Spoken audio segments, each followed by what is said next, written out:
Okay. Hello, everyone. Welcome to the module. We shall talk about more things today and take this discussion to the next level. So let me change here. Yeah. So we have until now discussed about auto ML, and then we have spoken about Teapot. And today within Teapot, we are going to talk about multiprocessing, how to make use of all the processors that you have. And then we should also talk about a specific library, which is called as Dask. This is what we're going to do. Suppose that if we have time, we shall get into feature tools, which is yet another AutoML library to perform feature engineering. It performs something called as feature engineering. And once this is done, we will jump into cloud-based machine learning services, in which we are certainly going to talk about SageMaker, Autopilot, and we will understand how to end-to-end build the model, deploy the model in production, and use that model for some predictions. I'll also go one step here. We will also, in Teapot, talk about deployment of the model and post-deployment monitoring. How do you monitor the model? That is also something that we're going to talk about. Then we will get into Azure ML Studio, Google Cloud Platform, AutoML, and then we are going to talk about explainable AI. In the interim, if time permits, I'm also going to talk about Amazon machine learning services. You have a lot of machine learning services such as Amazon Recognition and a bunch of other things. We'll talk when we get into that. Amazon Lex, which is for chatbot building and all that. So let's talk about the parallel processing capabilities now. And first of all, we will look at parallel processing from Python standpoint. Okay, let me zoom this. But even before I zoom it, let me make sure that the runtime environment is GPU. Yes, it is. So let me see. I'm connecting. It's connecting to the required computer. It is initializing now.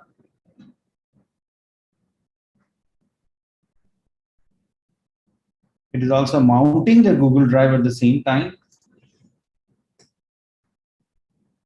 It is still in initializing phase. Let it complete that.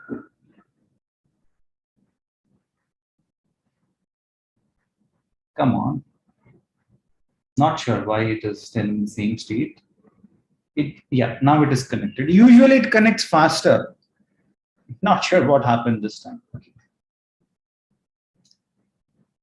So, friends, executing one task after another is called as sequential processing. Okay, it's called a sequential processing. But then,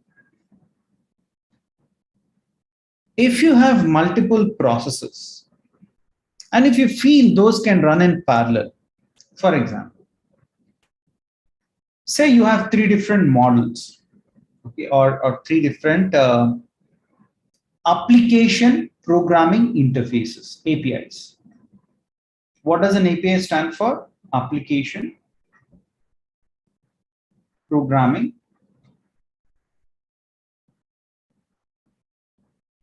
interface.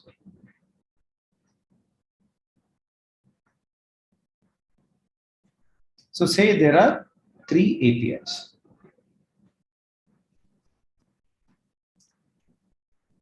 API will help you establish the connection between two systems. For example, you have a database, SQL database, and say you have Python. If you want to establish the connection between these two, SQL database and Python, we use something called as API, Application Programming Interface. The first, say there are 3 APIs. Say the first one is something which will help you get the data of weather conditions.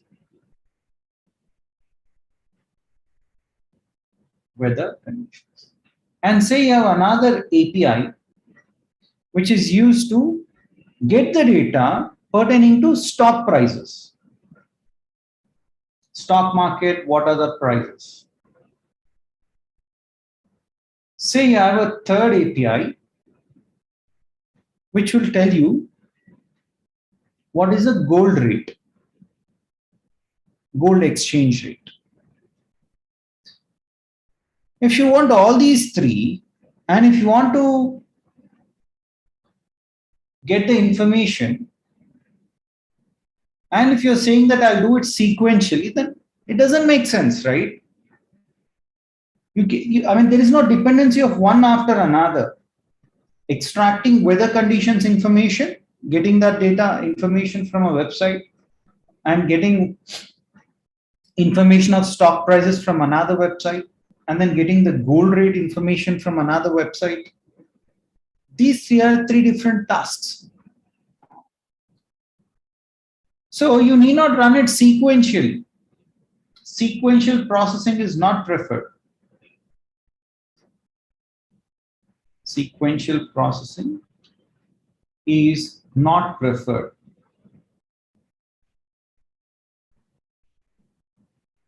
Hence, we resort to something called as parallel processing. Parallel processing. In parallel processing, what do? We ensure that all these 3 APIs are executed at one go.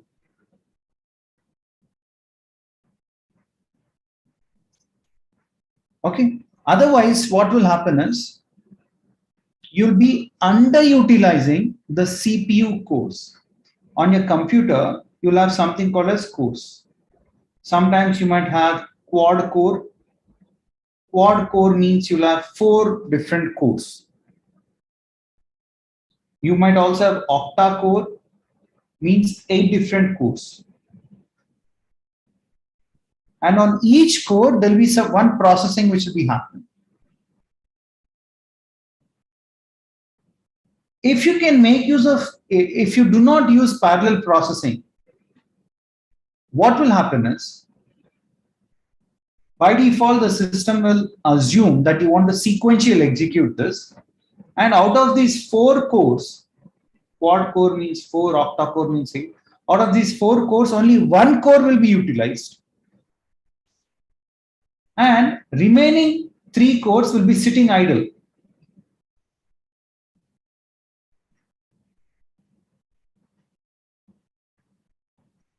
Only 1 core will be running and remaining 3 cores will be just sitting idle like that.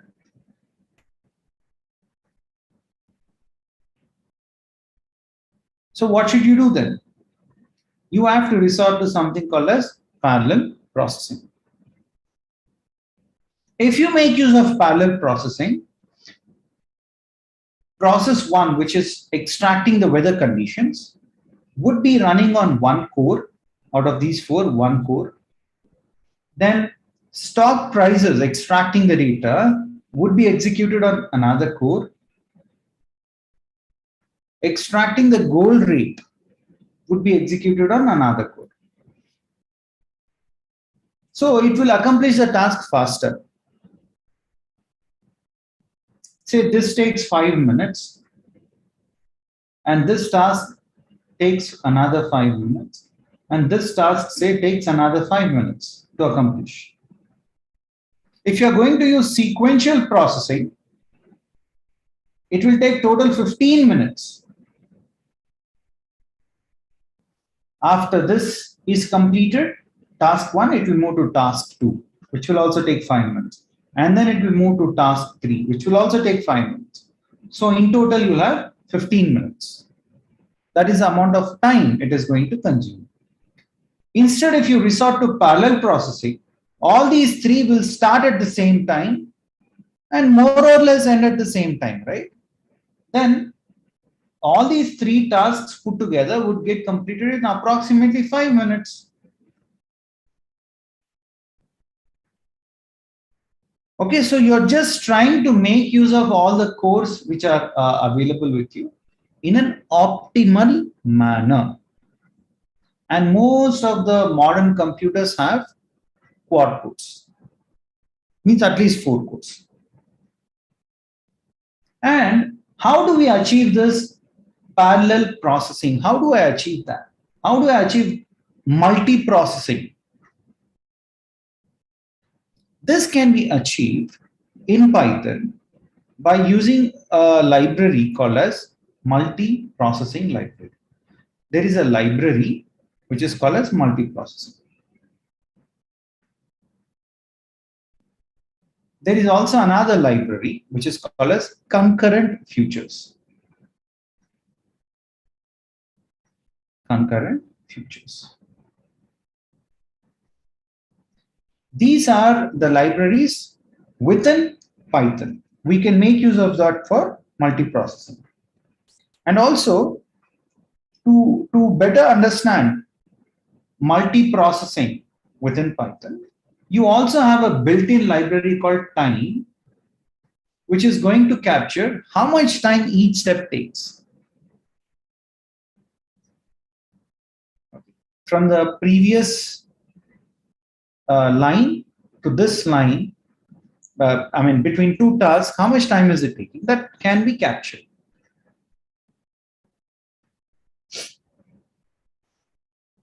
Okay, so let us understand here.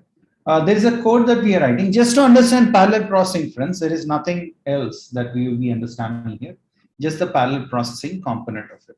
You're importing time, and you're going to define your own user-defined function. In that user-defined function, you're just giving it a name as sleep underscore function. I mean, you can give any name.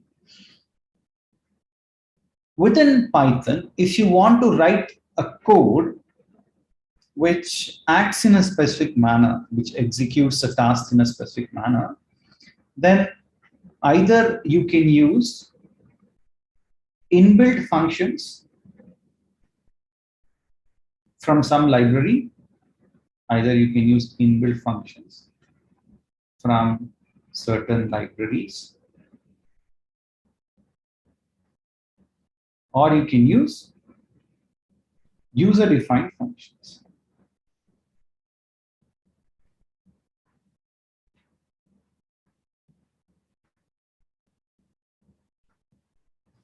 Okay, you might use inbuilt functions or user-defined functions. So here you are writing a function, and then you're saying print sleeping for 1 second. Then you're saying time.sleep of 1, print done. Okay, and then that means what you're saying is you're pausing the time for 1 second, and then you're going to print the next line. Okay, that's what we are doing. And here you're defining a main function, and you're saying run the function 5 times. The sleep underscore function, run it 5 times. And then start counting the time, and then end the time after you run it 5 times. And you're saying from from the time you stop until the time, from the time you start until the time you stop, how many seconds did it take? And you're saying round it off to 2 digits. And print this is what you're saying. So if I were to simply run this, let's see how much time it takes. It takes 1 second to print. Total, it has taken 5.01 seconds to execute. 5 times. And everything is as expected. Sleep underscore function. And you're saying run it 5 times. Each time it runs, you want to print the statement, sleeping for 1 second. And then done. Now, we are wasting time and the CPU cores by running it sequentially.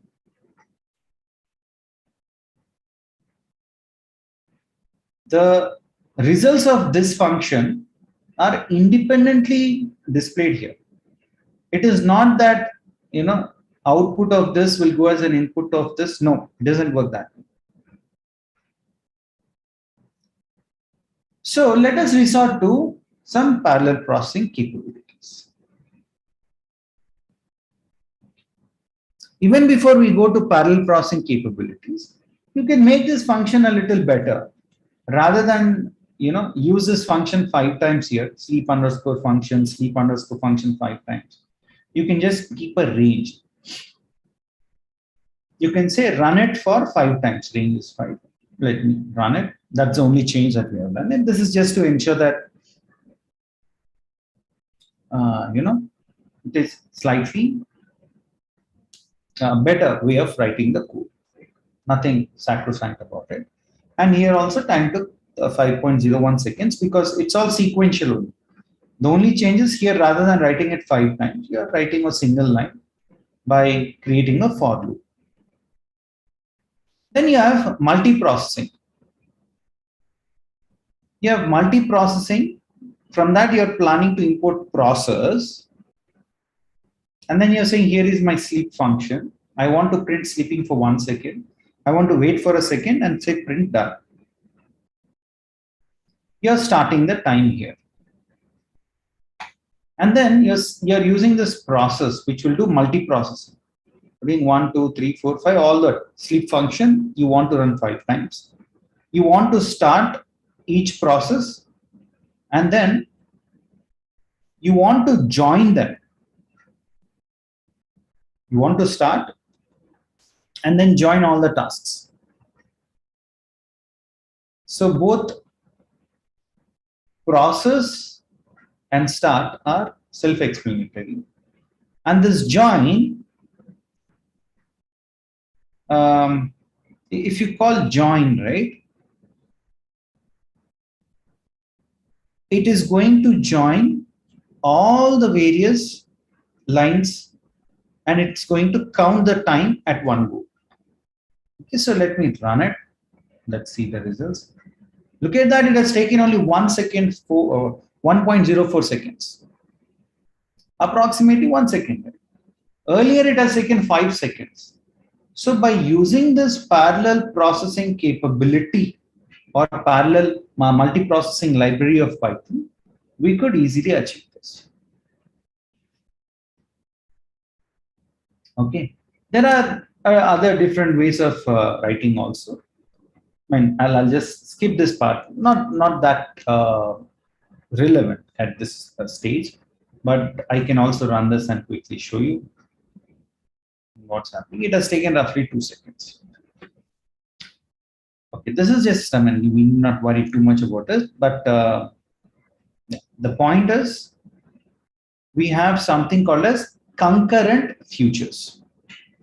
Concurrent futures is another library which helps you do parallel processing. In this new approach, you also need to use an additional argument called process pool executor, We need not get into the depth of each of this and understand each aspect of it, but we have two things. At a high level, we'll understand. One is submit. It is used to run the function in parallel. This will help you run the function in parallel. Okay, so PPE is nothing but process pool executor. Dot submit. Then submit is a function which will execute the function in parallel. Then you also have another function called as result. And this is used to obtain the returned value from the function. Whatever function is, whatever value it returns, you take that.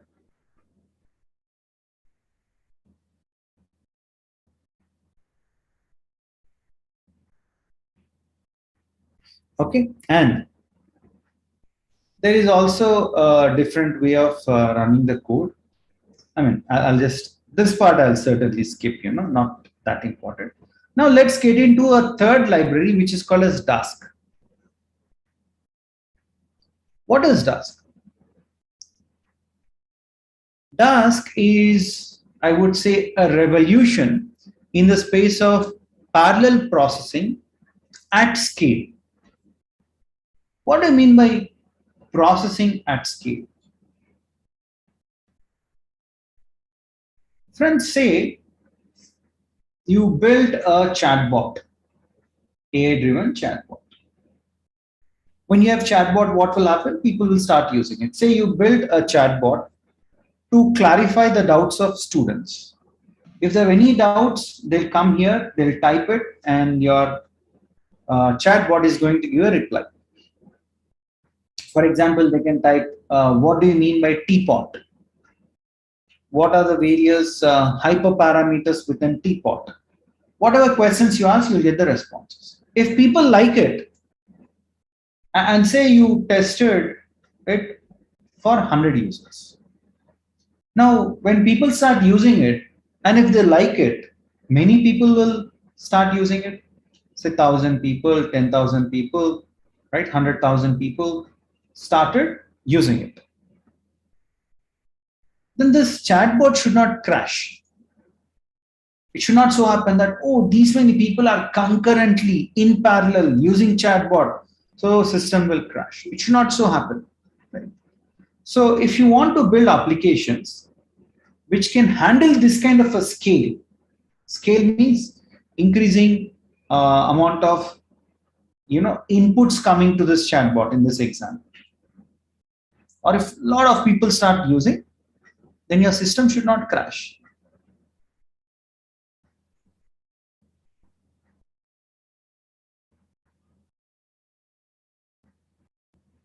So that is about Dask. Right? It will help you process the data at scale.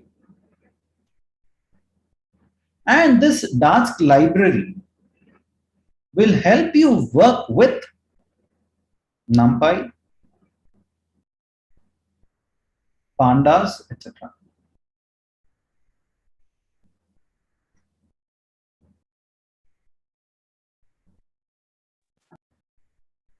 Okay, now.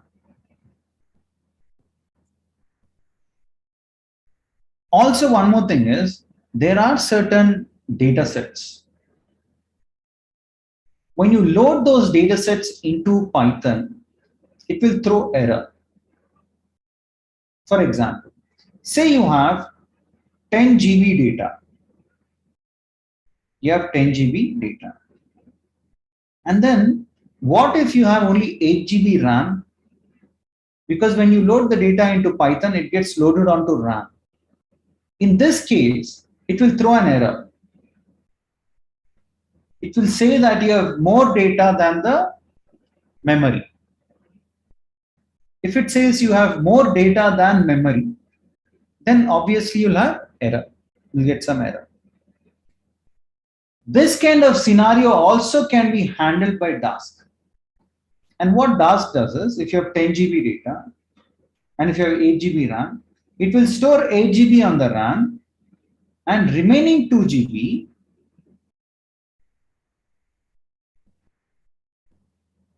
Okay, remaining 2 GB, it is going to store on your hard disk. Hard drive.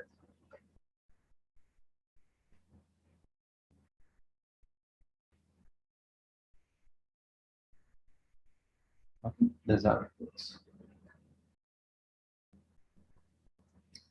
Okay, so Dask will allow you to run code in parallel with minimal changes.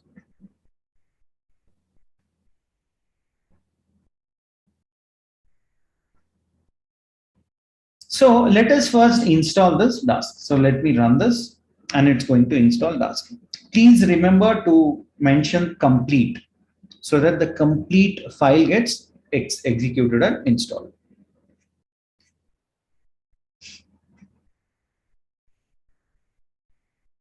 Okay, then this is installed. Then some error is coming. That's okay. We will use this function called percentage time, which is considered to be a magical command. And it is used to measure the amount of time needed for this particular code to be accomplished. Okay, how much CPU time does it take? Okay, let me run it and see. So what you're doing here is you're making use of NumPy, and you're saying NumPy dot once. You're saying just generate all one numbers. How many such numbers do you want of this dimension? Meaning 1000 by 1000 by 1000.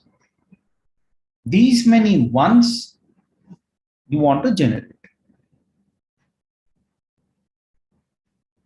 And this percentage time is used to measure the time needed for this cell to finish the execution. So you run it. And then you get the CPU time. It has taken total 1.79 seconds.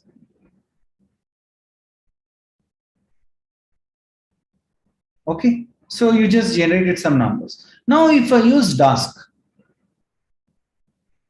Dask has something called as array of numbers. Like NumPy, in NumPy also you have generated array of numbers. Here also if I use the same thing using Dask, let us see how much time does it take. Here it has taken roughly 1.78 seconds. That is a wall time, complete amount of time. Now if you use Dask, if you import Dask array, and then if you say use that and generate these numbers, similar to this, same once. If I were to run it, let's see how much time it takes. Do you know what? It has taken only 174 milliseconds. Just 174 milliseconds, and here it has taken 1.78 seconds. So huge amount of time is getting saved. Now let's look at data frames. Okay, let me show you this and what happens once again.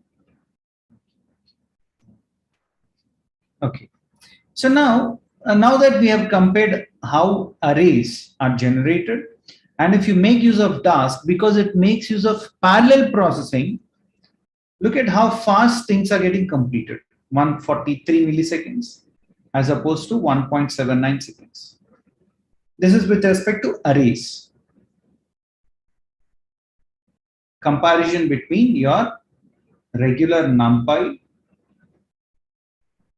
versus Dask. When you work on real-time projects, ensure that you make use of Dask, and in the interviews, ensure that you talk about this.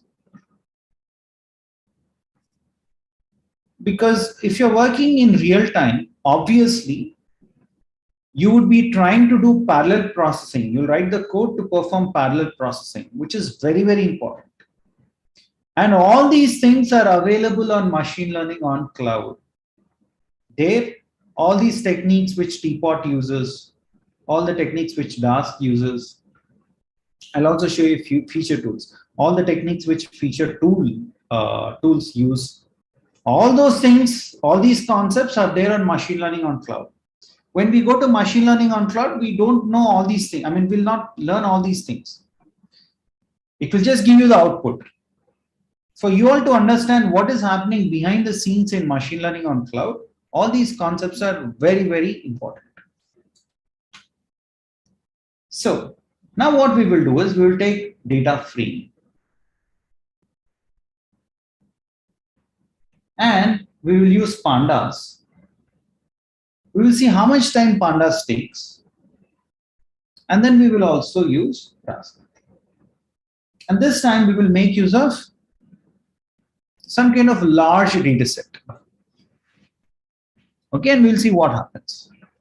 So here, as part of this code that you see, what we are doing is we are trying to generate approximately 10 GB of data.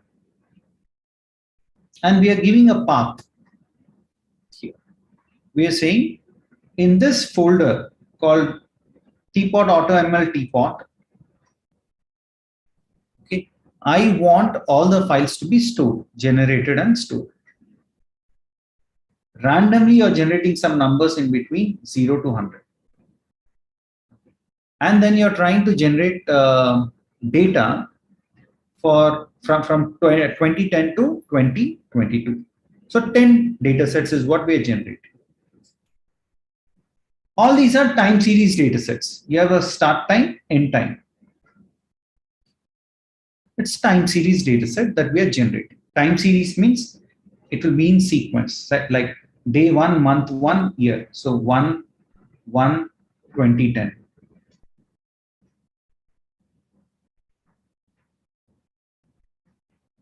Okay, then you have 1/1, 2/1/2010, so on and so forth. Just give me a quick minute, friends. A quick minute. Extremely sorry. Extremely sorry. Just give me a quick.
Okay, sorry.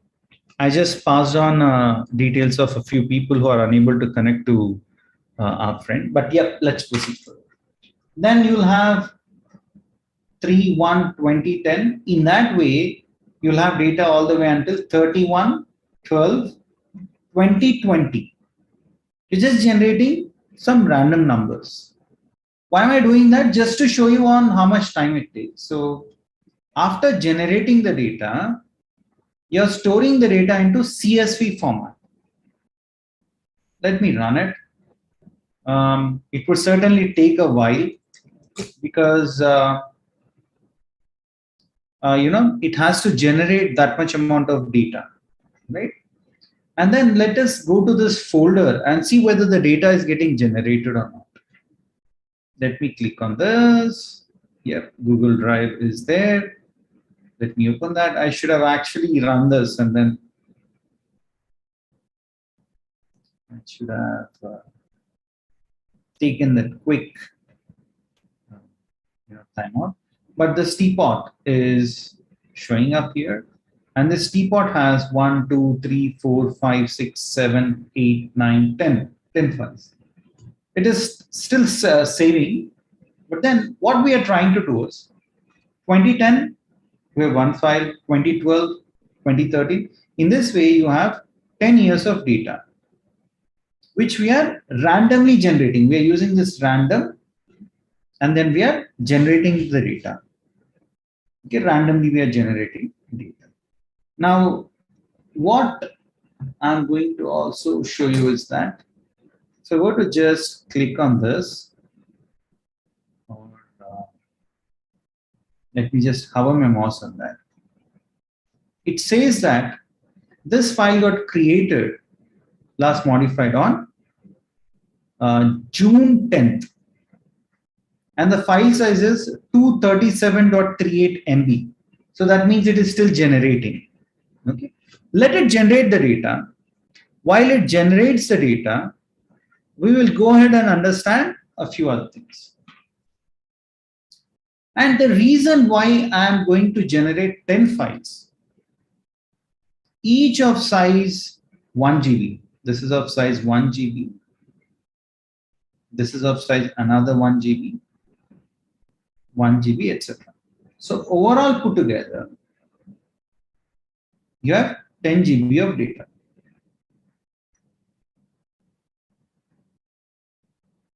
Okay. Overall, you have 10 GB of data, which got generated. And this is the data size. What if you have your memory or RAM, which is of 8 GB? If you have only 8 GB of data, then what do you do? Okay, it's a $1 million question. So let me now see what is the size of this. Yep, it became 1 GB. This is getting generated now. This got generated long back of 1 GB. So it's taking a while to generate those files. Even if it takes 1-2 minutes each, it will take 10-20 minutes, I believe. So let it run. While it runs, I'm going to walk you guys through the next piece of code.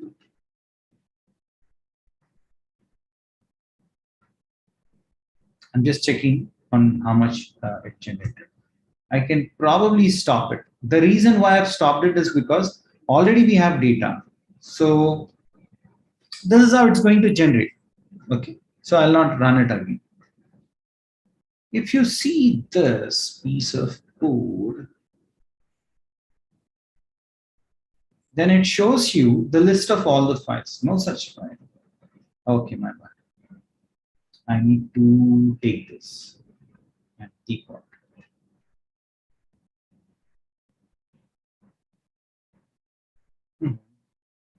Let me copy this.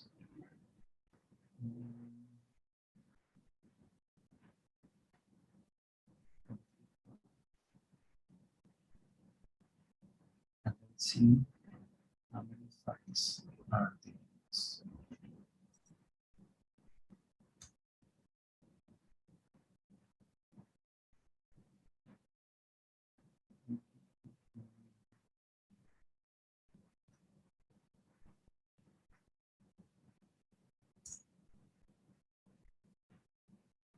Okay. Why did it say no such exist? Oh, my bad. My bad.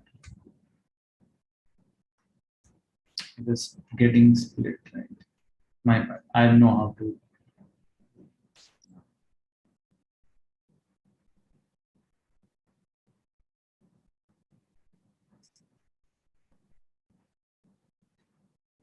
Yeah.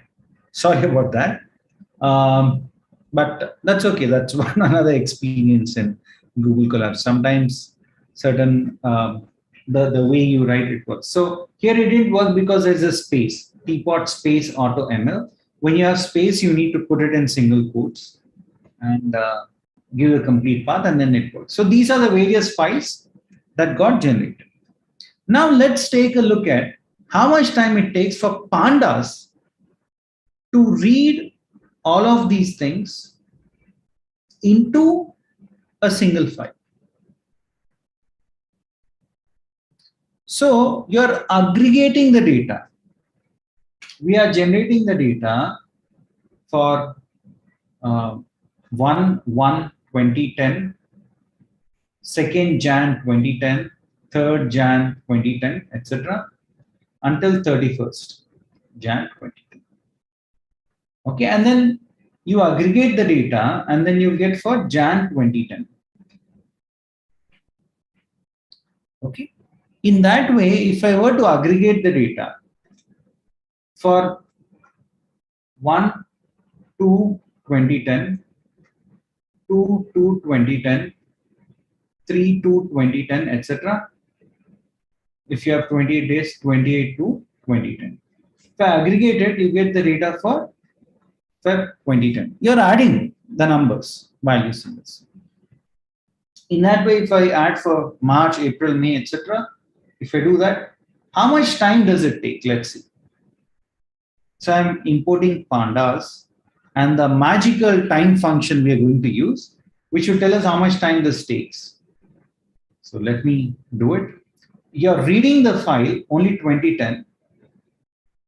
You're taking date as a parse date, and what you're doing is you're saying group by the date, which is every month, and take the sum of that.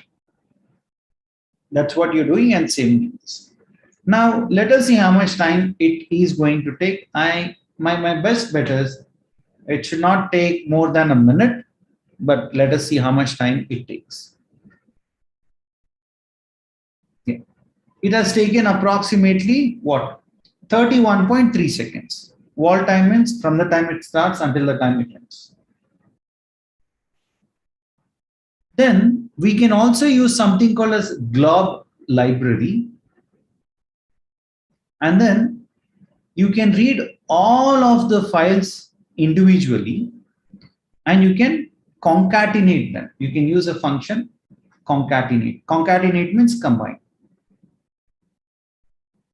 Now if you run it, if you run this piece of code, it takes huge amount of time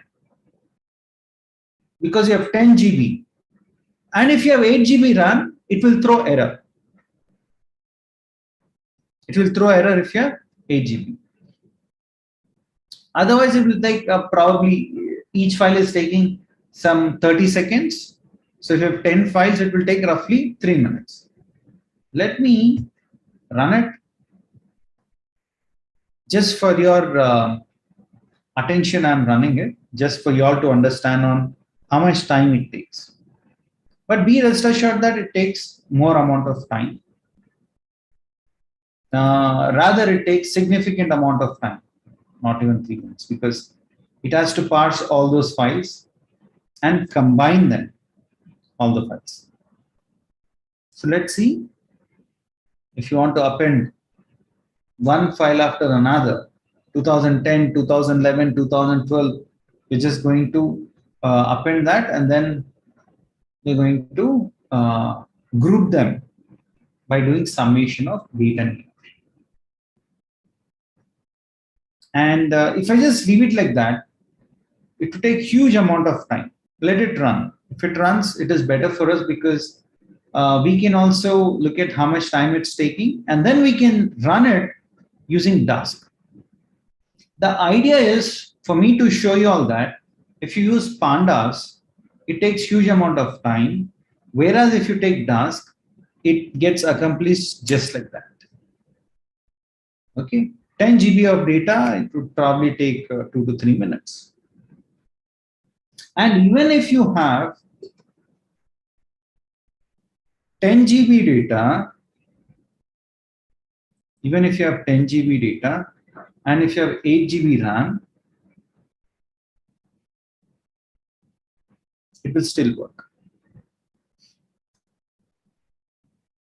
Okay, and let it run. While it runs, I'm going to explain you about something else.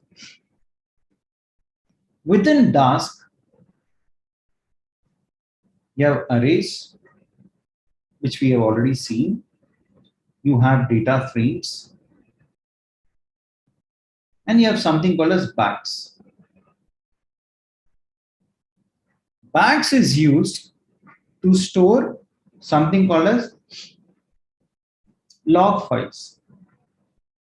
You have your server logs, okay, and log files usually record each and every activity that you're performing on the server or on your computer. Even on your Windows machine or Macintosh, you have log files, okay, which usually explodes into big size. And if you're trying to process these kind of big files on your regular Python, it will throw error. So instead, what should you do? You have to just export the parallel processing capability, which is nothing but Dask.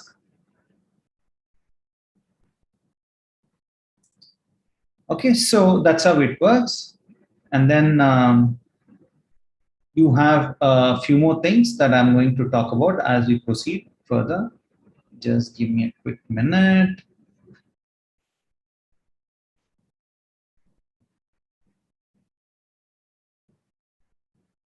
So it's taking still some more time. I would rather I would rather allow it to run. The reason why I'm going to allow it to run is at least in the next session. And the next session is going to happen from Monday. Saturday and Sundays, we do not have session. Again, on Monday, we will have the session. So it has thrown an error. The reason why it has thrown an error, okay, look at that red. It has thrown an error, it has stopped. Why? Because you have only 8 GB RAM allocated, but your data has 10 GB. So it has thrown error. Now, if I were to use Dask data frame, and if I read all of those files, when I say star means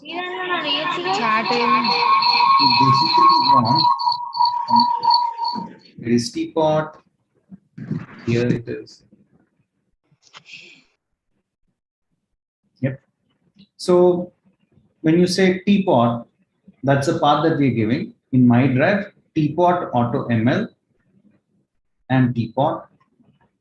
And you're saying star.csv, meaning in star you can have any name, .csv. And you're passing it based on date. Then when you group it by date, and when you do summation, and then when you say compute, it is going to load the data without throwing any error. Okay, so this also takes some time, so we'll have to wait and see on how much time it's going to take to execute it. While that happens, I'll scroll down and explain about a few other things. What are a few other things? We will make use of a function called as delayed and compute, which are both part of Dask library, which is actually going to help you perform parallel processing. And then you're installing Dask ML. What is Dask ML? Dask ML, I'm not going to, I'm just saying that delayed and compute can be used to perform this. And then we have something called as Dask ML. This Dask ML performs machine learning activities. So you need to install that. Once you install that, as you can see, it is already installed. And then you need not again install Teapot. If Teapot is already there, well and good, you need not install it, so I'll remove it. And then you're going to import libraries like Teapot, Teapot classifier, you're loading the digits, training test split, and then you're using Dask distributed environment. When you use Dask distributed environment, then this Dask.distributed is actually a new thing which will make use of Dask cluster. Okay, it makes use of cluster. Cluster is nothing but collection of multiple computers, multiple servers. Okay, it is collection of multiple computers or multiple servers. Now it's saying that you have 4 workers, 4 cores. So it's a single core stuff that you have. And the total memory available is 27.33 if you make use of a Dask cluster. When you just say client, which is part of Dask, it immediately creates a cluster.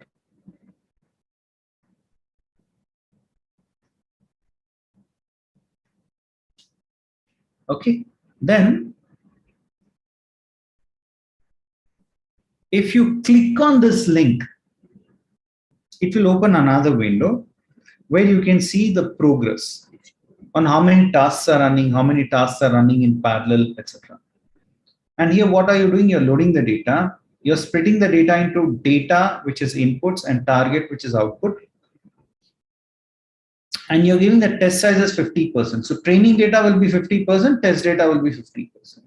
And you're saying what is the shape of the data? Go to run it. Okay. So maybe I didn't run this to load this specific data set. This is throwing error because we didn't install this or we didn't import this. So let me run this. While this happens, if you see here, friends, when we have tried to use pandas and when we tried to use pandas to concatenate the data, all the files, it threw us an error because we had 10 GB of data and on one computer you'll have 8 GB of RAM. So it threw an error. But the moment you use Dask, it took 3 minutes 50 seconds. That's a wall time. End-to-end time is what 3 minutes 50 seconds is what it has taken. But it has accomplished a task for you. Same 10 GB data, when you tried using pandas, it threw an error. But the same 10 GB data, when you use Dask, it is not throwing error. It has actually completed that task. Okay, so you're importing all the required libraries. You're installing Dask ML. Now, if I were to run this, it would not, should not. Okay, so let me also install Teapot because maybe we installed Teapot in the previous module. Let it install.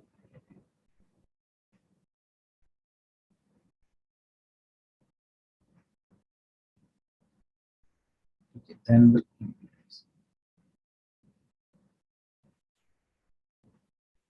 okay, so this is also done. This client is available. Yes. And then when you load the digits, data set, you're splitting the data 50% training, 50% test. If you say, show me the dimensions of training data and test data, you have the dimensions which are available. Okay. And then you have this Teapot Estimator. If you use number of jobs equal to -1, all you're saying is use all the cores. If you have 4 cores here, if you observe, you have 4 cores. So you're saying use all the cores. Then you have random state, use Dask equal to true. By default, it is false. So only if you mention true, it will start using that. Verbosity is 2, and you're saying take not more than 10 minutes and run it.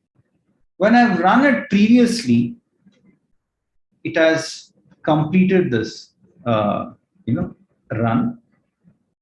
And you can see the results in the Dask dashboard by clicking on this. You can see the results on how many things were running in parallel, etc. Okay, so that's how you can make use of task and parallel processing. And if you give 10 minutes, good enough, it will conclude. So it says that Teapot closed prematurely, but maybe instead of 10 minutes, if you increase it to 15 minutes, I think it will give you the complete results.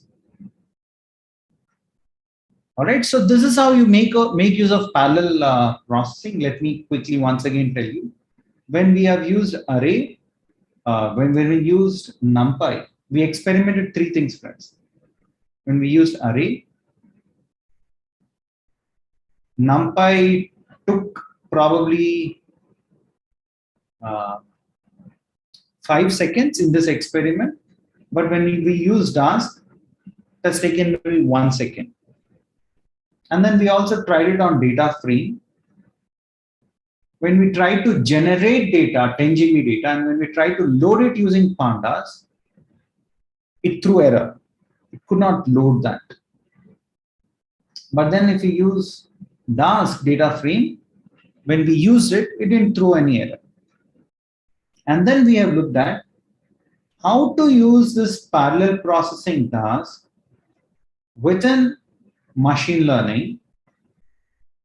And for that, what we have done is in Teapot, when we have executed Teapot classifier, we used a simple argument called useDask equal to true. And that useDask equal to true will try to use all the processes which are available. And it will execute the task faster for you. Okay, that is what it does. Okay, now that we understood all these aspects, I would like to stop here. And when we connect on Monday, we are going to look at Teapot deployment and post-deployment, how do you monitor the model? Monitor the deployed model.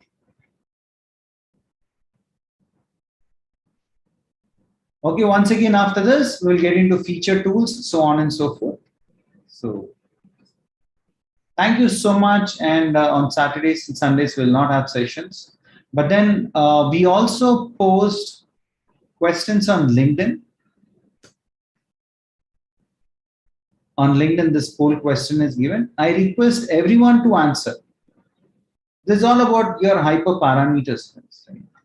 And what we also do is, we keep posting a lot of quiz questions, interview questions, right? A lot of people, keep answering the questions because it's not one question. There are a bunch of questions that we keep posting. Bunch of questions. And if you want access, these are all interview questions, by the way. So keep answering these questions whenever you find time so that you improve your interview preparation skills. And a lot of people get placed through us. These are the bunch of people who got placed just in a matter of 2 weeks or so. So all the details will be there on our website also. And they conduct the success story sessions. So please, when you open that, follow our page so that we keep getting these kind of interesting things moving forward. Okay. And please do not forget to subscribe to the YouTube channel. Thank you all so much. And on Monday, we will take this discussion to the next level. Thank you all. Until then.